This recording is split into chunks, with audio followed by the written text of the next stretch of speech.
They always said I was strong enough to figure it out on my own, while my sister got all the help and praise. But what they didn't expect was how far I'd go to make them see what they'd been blind to all along. Growing up, my parents had a favorite child, and they didn't even bother hiding it.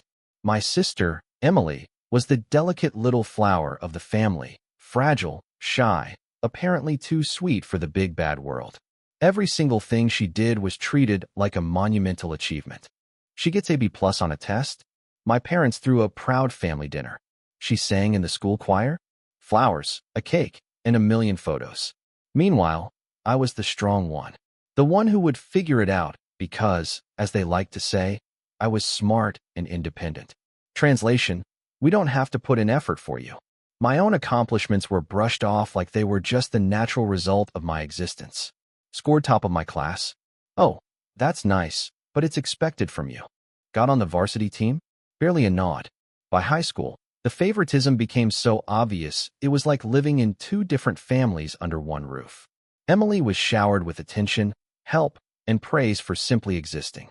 I got the occasional good job before the conversation pivoted back to her latest big news, like buying a cute notebook for school.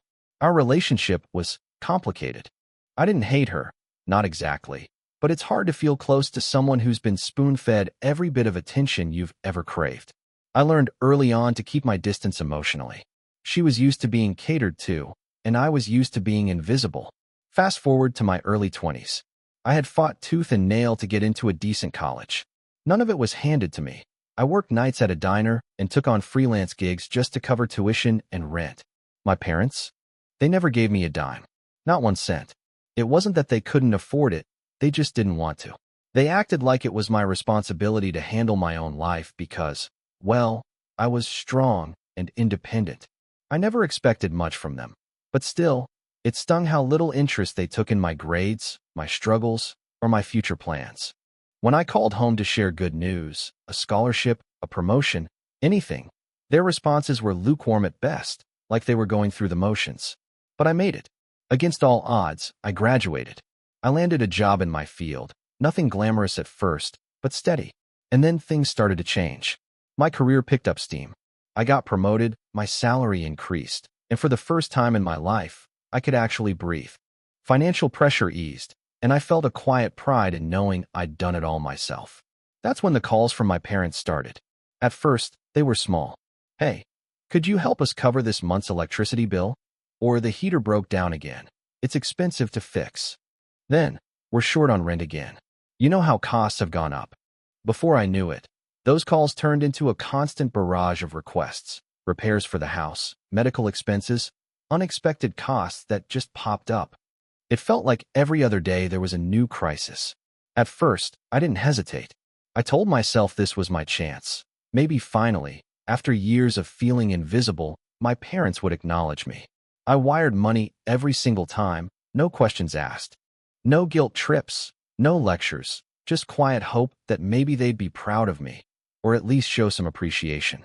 But their thanks were always short, mechanical, and oddly rushed, as if they couldn't wait to get off the phone and call someone else for more help. It took nearly a year before I stumbled onto the truth. The real reason they were always broke, no matter how much I sent. The revelation hit me completely by accident. I was visiting home for the first time in months. I hadn't been back since I started really grinding on my career. I expected the usual, quiet house, maybe a quick hello from mom and dad, and Emily hanging out somewhere. But what caught my eye the moment I pulled into the driveway was a shiny, brand new car parked front and center. Not a new-to-her, used car, but fresh from the dealership, with those flimsy paper plates still taped to the back.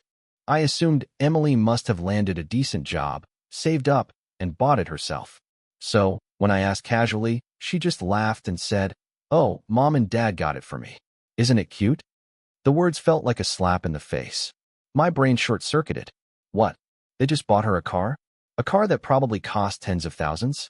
The same parents who were constantly telling me they were struggling to keep the lights on. The same parents who never gave me a cent for school or helped with anything beyond the bare minimum. I couldn't believe it. Slowly, the pieces started falling into place. All those times I'd sent money to help cover bills or emergencies, it wasn't just going to keep the lights on. It was padding their ability to lavish my sister with everything she wanted.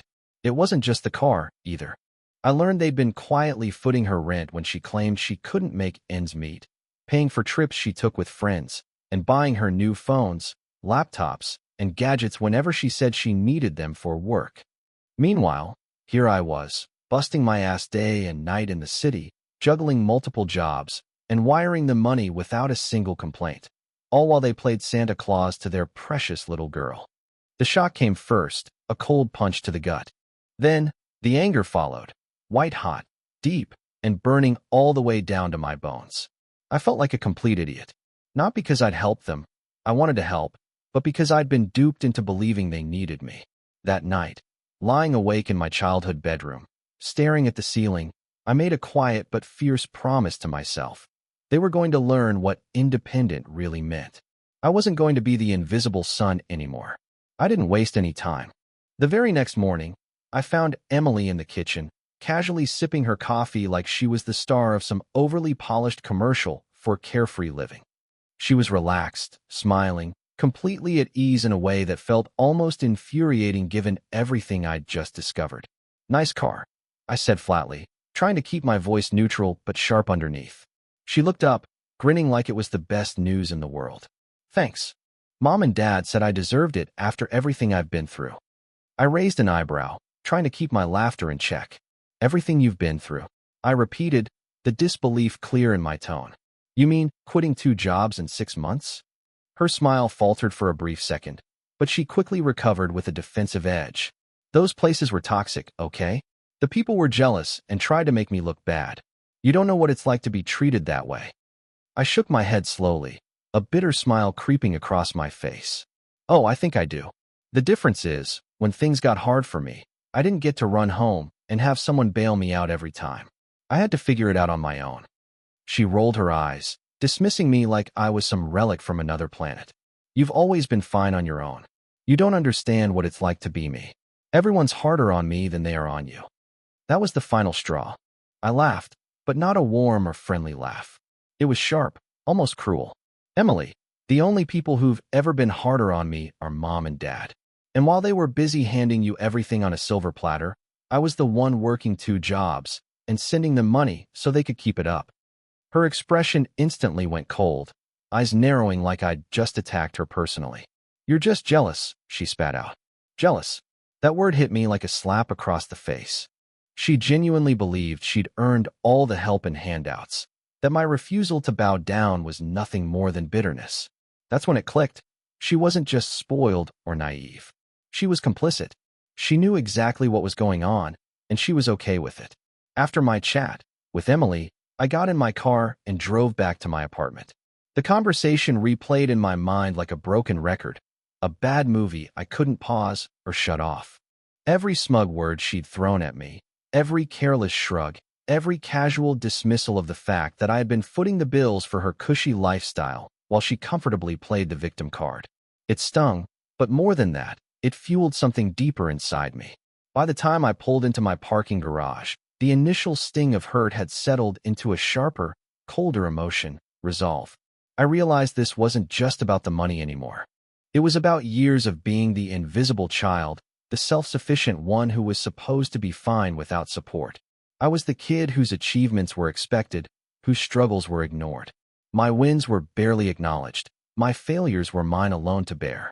And now, as a grown adult with a career that was finally taking off, my parents saw me less as their son and more as a walking ATM, a bank they could tap whenever they were short. Emily, on the other hand, wasn't some clueless pawn in this family drama. She knew exactly where the money was coming from. She understood how our parents operated behind closed doors. And she was perfectly fine with it because it meant she could coast through life without ever having to put in the hard work or face real consequences. But I wasn't going to be their safety net any longer. No more handouts. No more being taken for granted. That night, after locking my apartment door behind me, I poured myself a stiff drink and sat down in front of my laptop. I began mapping out my plan. Not just how to stop the money flow. Anyone could do that. I wanted to make them feel the loss. I wanted to shake their comfortable little world and force them to live in the reality they'd imposed on me for years. The plan started to take shape. Careful, calculated, surgical. I wasn't just going to cut off support. I was going to expose the cracks in their system, the favoritism, and the enabling. And maybe, just maybe, I'd finally get the respect and recognition I deserved. The first move was, honestly, the easiest. I just stopped sending money. No warning, no long conversation, no dramatic announcement, just silence. The next time my mom called, her voice carefully hopeful, telling me they were a little short this month and could I help out. I kept my response calm but firm. I can't right now. Things are tight on my end. There was a long pause on the other side of the line. Then a quiet, almost defeated, "Oh, okay. We'll figure it out." A week later, my dad called, using the exact same tired line they'd recycled every time I'd sent money before. Unexpected bills, stressed out, barely scraping by. I gave him the same polite, steady refusal I'd given my mom. "I'm sorry. I wish I could, but I just can't help right now." What I didn't expect was how quickly the requests would escalate after that. It started with texts, casual, almost hopeful. Then voicemails, a little more desperate. Soon enough, they were sending messages in a group chat with both of my parents and Emily, all hinting, sometimes outright saying, that I should chip in just for this month or help cover this small emergency. I ignored most of them. When I did reply, I kept my answers short and non-negotiable. Wish I could help, but I can't. After about 3 weeks, the tone began to shift. The constant poor US routine soured into something more bitter, more frustrated. My mom sent a particularly passive-aggressive text. "It's not like we ever asked for much, but I guess family means different things to different people." I smiled to myself reading it. The first real cracks were starting to show in their perfect little world. What they didn't realize was that this was only phase 1. The real plan was just beginning. Once I shut off the money faucet, I knew the next crucial step was to make sure they couldn't just find a new supply. Emily had a long history of leaning on other family members and friends whenever things got tough. Aunts, uncles, cousins, even casual acquaintances who'd occasionally slip her some cash or buy her things when she played the "woe is me" card. So, I quietly began reaching out to a few of those people. Not to smear her or stir up drama, but to drop some truth bombs wrapped in casual concern. "Oh, you heard Emily lost her job again?" "Yeah, it's been kind of a pattern for her. She has a hard time keeping work for more than a few months," I'd say, my tone careful, calm, and non-judgmental. "From what I understand, Mom and Dad have been supporting her a lot financially. I used to send money to help out too, but I had to stop. It's tough enabling behavior like that." I made sure my words never came across as bitter or angry, just honest and concerned. Funny how people listen more when you sound worried rather than livid. Within a few weeks, I started hearing back. Aunt Linda told Emily she couldn't loan her money anymore because she needed to figure things out on her own. A couple of family friends began dodging her calls. The safety net Emily had always relied on was shrinking fast. Meanwhile, I sat back and watched as my parents started to scramble. They were suddenly facing real bills, repairs, and the reality that their sweet little girl actually needed cash, and it wasn't coming from me anymore. For the first time, Emily was hearing no from more people than just me. But I wasn't finished yet. Phase 3 was coming, and it would be poetic. Phase 3 began with a simple text to my parents, crafted carefully to get their attention without raising suspicion. "Hey, good news. My company gave me a big bonus this year. Thinking about helping the family out in a bigger way." Almost immediately, my phone buzzed with a flurry of messages. Mom's reply came first, practically glowing with excitement. "Oh, honey, that's amazing. We should definitely talk." Then Dad chimed in just seconds later, the tone suddenly warm and proud. "Proud of you, son. Let's plan a visit soon." It was funny, or maybe frustrating, how the word proud only seemed to show up when there was money involved. I kept the conversation going carefully, telling them I was thinking about investing in something for the family. But there was a catch. It had to be for someone who was serious, hardworking, and financially responsible. I dangled the possibility of helping one of them buy a house, start a business, or go back to school, all with the subtle implication that this wasn't just free money. Almost exactly as I expected, Emily pounced on the opportunity. She called me that very night, her voice dripping with false humility, trying hard to sound like someone who'd finally found her calling. "I've actually been thinking about starting my own thing, maybe a boutique." "You know I have a great eye for fashion," she said, practically oozing confidence. I played along, asking the right questions: business plan, market research, projected costs. She promised to put it all together and send it over. The truth was, I knew she'd never follow through. She wasn't interested in actually working for anything, just in how much she could get without effort. And that was exactly the point of the whole setup. I was setting a trap, designed to expose her laziness and lack of responsibility, not just to me, but to our parents, who had always protected her from the consequences. A week later, Emily sent me her business plan. It was spectacularly bad. For pages of Pinterest mood boards, 2 vague paragraphs about wanting to empower women through fashion, and a single line about finances that literally said, "I'll just make enough sales to cover costs." No supplier contacts. No marketing plan. Not even a rough estimate of expenses.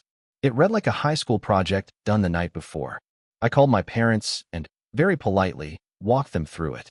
"So this is what she's been working on. Do you guys think this is a good investment?"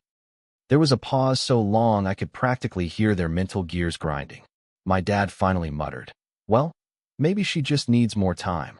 "No problem," I said cheerfully. "I'll give her another 2 weeks to make it solid." 2 weeks later, she sent me the exact same file, only with a new font and a few more pictures. That was when I struck.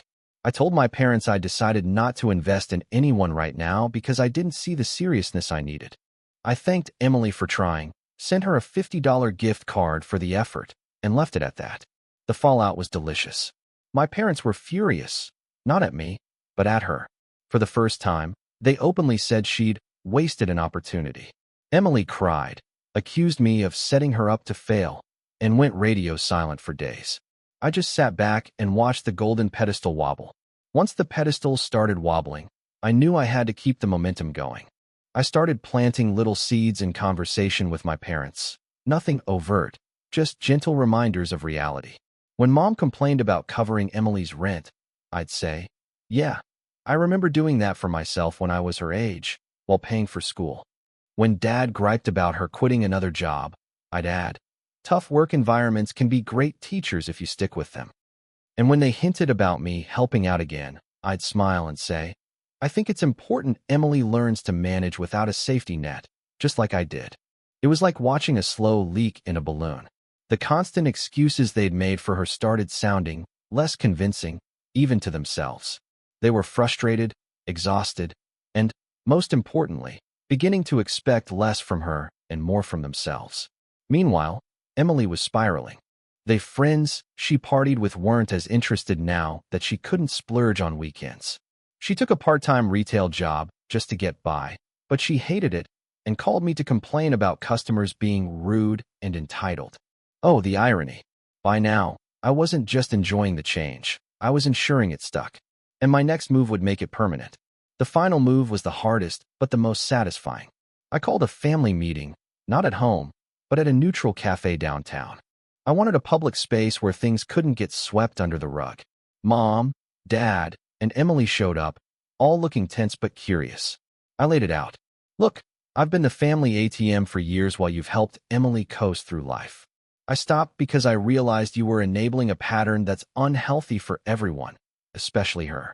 Emily, I know you can do better, but that means no more bailouts, no more handouts. You have to stand on your own 2 feet. And Mom, Dad, I'm not just cutting you off financially. I'm cutting you off from making excuses. It's time to treat Emily like an adult, and me like the son who worked his ass off." They were silent. Emily's eyes filled with tears, but this time, I don't think they were fake. My parents looked like they'd been slapped. Mom finally whispered, "We never realized how much we were holding her back." That moment was the turning point.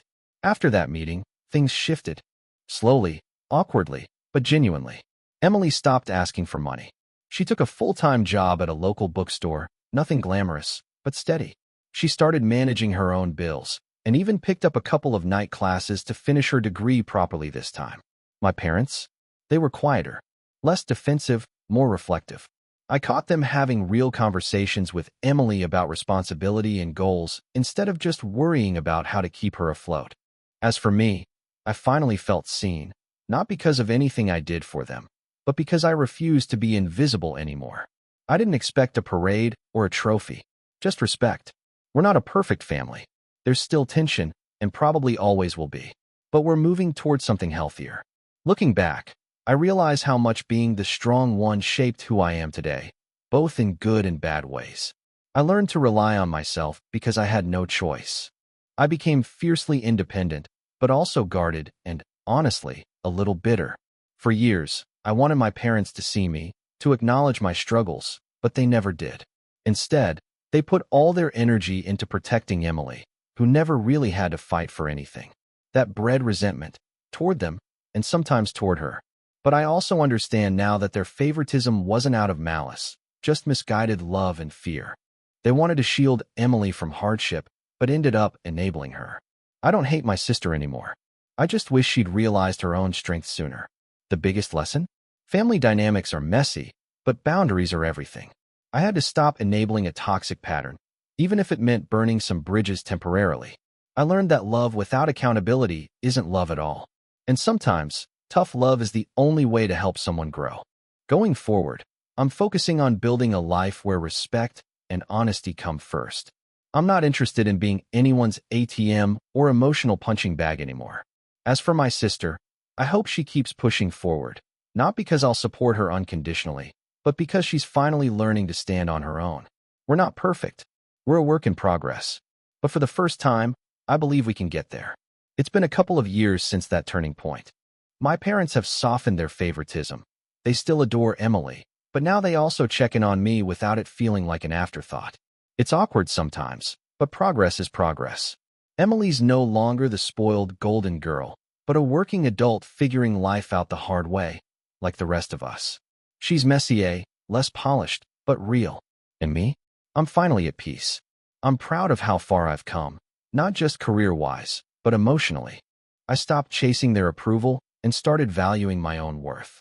This whole ordeal taught me one thing. Sometimes, you have to break the cycle of favoritism and false pride, even if it means being the bad guy. Because standing up for yourself isn't just about you. It's about demanding better from the people who claim to love you. I don't know what the future holds, but I do know this. I'll never let anyone take me for granted again.